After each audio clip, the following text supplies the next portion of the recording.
Senior सियासतदान मुस्तफा नवाज खोखर ने imported हुकूमत पार्ट 2 को आड़े हाथों ले लिया। मुस्तफा नवाज खोखर ने कहा है कि ये हुकूमत अवामी हुकूमत है ही नहीं, इनको फार्म 47 के जरिए मुसल्लत किया गया है, इसलिए इनको अवाम का ख्याल है ही नहीं। नाज़रीन ग्रामी, यही वजह है कि इस हुकूमत ने आज तक कोई एक काम ऐसा नहीं किया जिससे अवाम को कोई रिलीफ मिला हो। इन्होंने जब भी कोई काम किया है अपने आकाओं के कहने पर किया है और IMF के दबाव में आकर किया है, जिसका अल्टीमेट नुकसान पाकिस्तान की अवाम को हो रहा है। कभी दुकान गिराकर लोगों का कारोबार तबाह कर दिया गया, तो कभी तजावजात के नाम पर मखसूस लोगों को छोड़कर बाकी सबके घर गिरा दिए गए। कभी रेडी वालों से इनका रोजगार छीनकर अपने मनपसंद ठेकेदारों को रेडियां दी गई, जिसके जरिए वो महीने के लाखों किराए की सूरत में कमा रहे हैं। इस वक्त मुल्क पर माफिया काबिज है और गरीब का एहतिसाल सरेआम हो रहा है। अवाम अपनी मदद आपके तहत भी अगर कोई सहूलत लेती है तो हुकूमत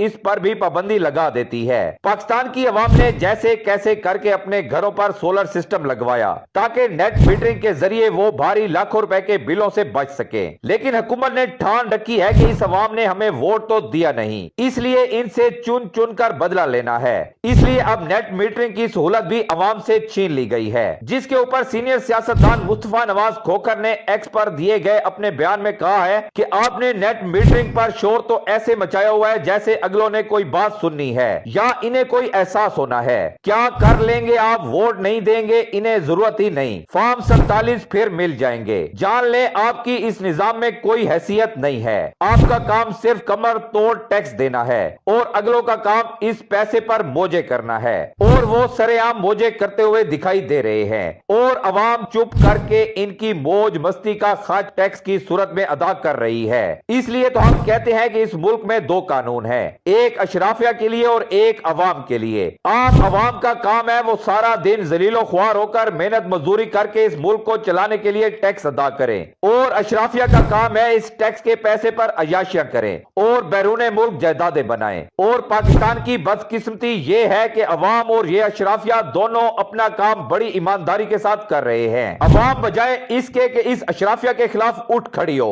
और एहतजाज करे और अपना हक इनसे छीने, वो बड़ी ईमानदारी के साथ टैक्स दे रही है और चुप करके भेड़ बकरियों की तरह चल रही है। और दूसरी जानिब ये अशराफिया भी बड़ी ईमानदारी के साथ करप्शन कर रहे हैं, अयाशियां कर रहे हैं और माल बना बना कर बैरून मुल्क जायदादें खरीद रहे हैं। नाज़रीन ग्रामी, जब तक अवाम इस अशराफिया से इन अयाशियों का हिसाब लेने के लिए उठ खड़ी नहीं होती, तब तक ये सब इसी तरह चलता रहेगा।